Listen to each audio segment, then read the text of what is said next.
नमस्कार. रिद्धी बॉय स्टोरीमध्ये आपलं स्वागत आहे. नातं भाग 2. वीणाला बसमध्ये बसून प्रशांत ऑफिसला जाणार होता, पण वाटेत एका मॉलमध्ये नवीन रिलीज झालेल्या पिक्चरचं पोस्टर बघून वीणानं ते सिनेमा बघण्याचा हट्ट केला. शो 12चा होता, म्हणून ती दोघं तिथेच मॉलमध्ये भटकत होती. पिक्चर बघितला. तिथे त्याला पिक्चरच्या आवाजात मोबाईलची रिंग ऐकू आली नाही. आता वीणाला बसमध्ये बसवल्यानंतर त्यानं मिस कॉल बघितली. त्याचं बोलणं पुरं ऐकू न घेताच कविताने मोबाईल बंद केला, स्विच ऑफ करून ठेवला. आज आनंदचा फोन आला म्हणून प्रशांत ऑफिसमध्ये गेला नाही हे कळलं, पण असं अनेकदा झालं असेल. तो सायंकाळी घरी आल्यावर ऑफिसमधून आल्यासारखं दाखवतो. किती वेळा खोटं बोलला असेल अन सिनेमातच बघितलं की 10 ते 4 आणखी कुठे. एकदा माणसावरचा विश्वास उडाला की त्याच्या प्रत्येक वाक्यात खोटेपणाचा वास येतो. प्रशांतलाही जाणवलं की त्याची चूक झाली आहे. आता कविता खूप दिवस रागात असणार, त्यामुळे तो तिच्याशी खूप सौम्यपणे वागत होता. घरात मदत करत होता, भाजी वाण सामान आणून टाकत होता, पण कविता मात्र त्याच्याकडे साफ दुर्लक्ष करत होती. घरातली कामं ती मनापासून करत होती, अगदी जेवढ्याच तेवढं प्रशांतशी बोलत होती आणि त्याच्या वागण्यावर कुठलीही प्रतिक्रिया देत नव्हती. प्रशांत फार अस्वस्थ होता. कवितानं नेहमीप्रमाणे भांडण केलं असतं तर त्यानं नेहमीप्रमाणे तिला खोट्या विचारांची ठरवून तिला खोटं पाडून आपली चूक लपवली असती. पण कविता भांडत नव्हती, बोलतच नव्हती. आपल्या अपराधाची जाणीव, आपलं खोटं पकडलं जाणं, त्यामुळे तो खूपच बेचैन झाला होता. 10-12 दिवसानंतर समोरच्या फ्लॅटमध्ये मजूर सामान आणून ठेवताना दिसले. प्रशांत ऑफिसला जायला निघाला होता.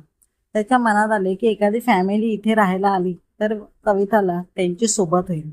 संध्याकाळी तो घरी पोहोचला तेव्हा कवितानं त्याची ओळख करून देत म्हटलं, हा अमेय, समोरचा फ्लॅट यानं भाड्याने घेतला आहे. आमचा चहा झालाय, तुझ्यासाठी चहा करते, मलाही 1 कप चालेल, अमेयनं म्हटलं. कविताने हसून मान डोलावली व ती आत गेली. चहा घेताना प्रशांतनं त्यांचं निरीक्षण केलं. चांगला देखणा, उंच, शालीन आणि सज्जन वाटत होता. 4-5 दिवसात त्याचं घर बांधून झालं. कवितानेही त्याला मदत केली. कामासाठी बाई हवी आहे म्हणून, प्यायचं पाणी हवंय म्हणून, असं काही ना काही कारणानं 2-3 वेळा तरी अमेयच्या घरी फेऱ्या होत होत्या. एकदा प्रशांत सायंकाळी घरी पोहोचला तेव्हा कविता घराला कुलूप लावून कुठंतरी गेली होती. अमेयचं घरही बंदच होतं. स्वतःच्या जवळच्या किल्लीने घर उघडावं असा विचार प्रशांत करत असतानाच कविता आली. सोबत अमेयही होता. अमेयच्या स्वयंपाकासाठी स्वयंपाकीन बाईंनी सांगितलेले काही सामान आणायला दोघं बाजारात गेले होते. घरात आल्यावर कविताने चहा केला. अर्थातच अमेयही चहाला होताच. मग तर नेहमीच अमेय आणि कविता बाजारात जाऊ लागले. कधी चादरी, कधी अभरे हवे, कधी पडदे हवे, कधी नॉनस्टिक तवा हवाय, तर कधी पोळ्यांचा डबा. रात्रीचं जेवण तर अमेय प्रशांतच्याच घरी घ्यायचे. कधी कधी प्रशांत चिडायचा, पण कवितानं त्याची समजूत घातली की अमेयची आई सध्या इथे येऊ शकत नाही, कारण त्याची आजी आजारी असते आणि त्याच्या दोन्ही बहिणींच्या परीक्षा आहेत, म्हणून त्याही येऊ शकत नाही. मग त्याला मदत लागते तर शेजारी म्हणून आपणच केली पाहिजे ना. तेवढ्यातच वीणा पुन्हा येऊन धडकली. प्रशांत तिच्या मागे पुढे फिरत होताच. यावेळी कवितानं वीणाकडे साफ दुर्लक्ष केलं. ती सगळा वेळ अमेयला देऊ लागली. अमेयला ओळीनं 4 दिवस सुट्टी होती, त्यामुळे कविता फारच खुश झाली होती. स्वयंपाक आटोपून ती सोफ्यावर येऊन वीणा पोळ्या करण्यासाठी किचनमध्ये गेली, पण प्रशांतचं लक्ष तिच्याकडे नव्हतंच. सकाळी टीव्ही बघताना सोफ्यावर वीणा प्रशांत शेजारी बसल्याबरोबर कवितानं अमेयच्या शेजारच्या खुर्चीवर बैठक मांडली. वीणा अधूनमधून कमेंट करत प्रशांतच्या हातावर टाळी देत होती, नाहीतर त्याच्या मांडीवर थाप मारा होती. कवितानं 2दा अमेयला टाळी दिली. प्रशांतचा संताप झाला. 15 मिनिटात उठून तो आपल्या खोलीत चालता झाला. तो गेला म्हणताना वीणाही उठून त्याच्या खोलीत निघून गेली. अमेय अन कविता मात्र बऱ्याच वेळ टीव्ही बघत बसले होते. मोठ्यानं गप्पा मारत हसत होती. बराच उशीर अमेयला निरोप देऊन जेव्हा कविता झोपायला आपल्या खोलीत गेली तेव्हा तोंडावरून पांघरून घेत प्रशांत झोपायचं नाटक करत पडून असल्याचं तिच्या लक्षात आलं. त्याच्याकडे पाठ करून ती मात्र आरामात झोपली. दुसऱ्या दिवशी सुट्टी होती. विनानं पिक्चरला जाऊयात अशी भुणभुण लावली.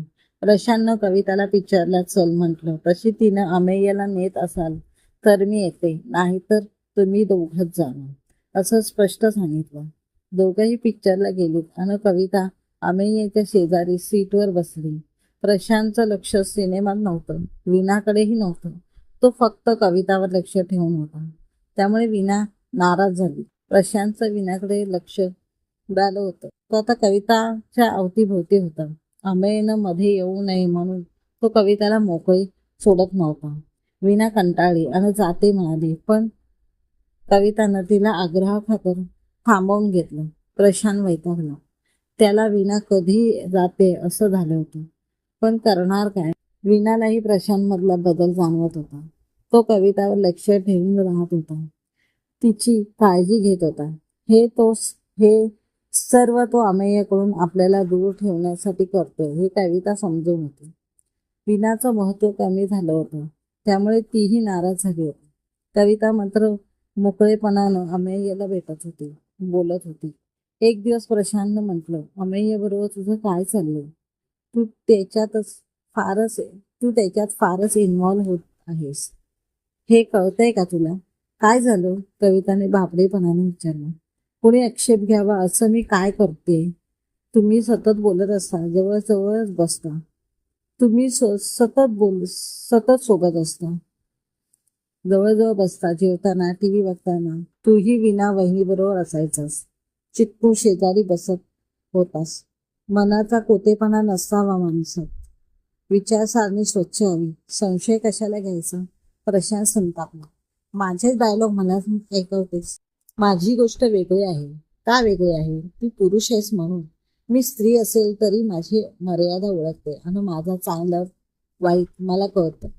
कविता परखडपणे म्हणाली. मी वचन देतो कविता, मी फ्लर्टिंग सवय सोडून देतो. तू अमेयशी मैत्री तो. जुगारात हरलेल्या माणसासारखा प्रशांतचा चेहरा झाला होता.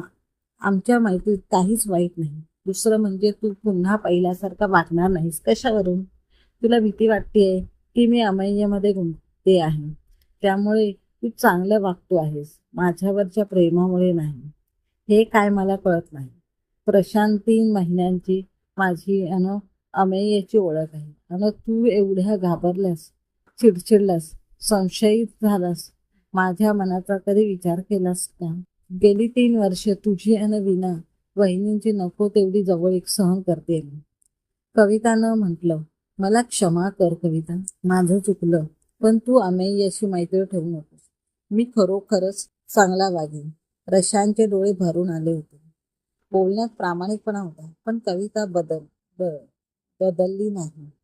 या क्षणी तरी ती त्याच्यावर विश्वास ठेवू शकत नव्हती. प्रशांत विनाच्या ताब्यात असल्यामुळे तिच्या जीवनात निर्माण झालेली पोकळी अमेयमुळे भरून निघत होती. त्यामुळे ती खुश होती.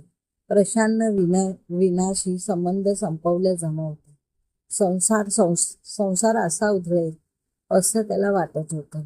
विनालाही कळलं की दीर असतो तर नवरा असतो. तिनं मुलांच्या परीक्षा आटोपताच आपलं चंबू गबाळा आवरून बंगळूरचा रस्ता धरला. अमेयचे आई वडील मधल्या काळात येऊन गेले. त्यानेही अमेयसाठी छानशी मुलगी पसंत केली. अमेयलाही वाटलं होतं की हक्काचा माणूस असावं घरात. कविताशी असलेली मैत्री त्याला आवडत होती, पण शेवटी ती विवाहित होती. प्रशांतची बायको होती.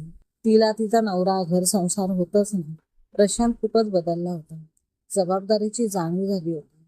नातं दोघांकडून जपलं जायला हवं हे कळलं होतं. कवितालाही त्याच्यातला बदल जाणवत होता. असा संसार वेळेतच सावरला याचा तिला आनंद वाटला होता. अमेयला त्याच्या गावीच पोस्टिंग मिळाली. घर आवरायला 2 बहिणी आल्या होत्या. कवितानं त्यांना फेअरवेल पार्टी दिली. अमेयही प्रशांत व कविताला हॉटेल डिनरला घेऊन गेले. सकाळी कवितानं घराच्या खिडक्या उघडल्या. ताजी हवा आणि कोवळा सूर्यप्रकाश आत घरात घेतला.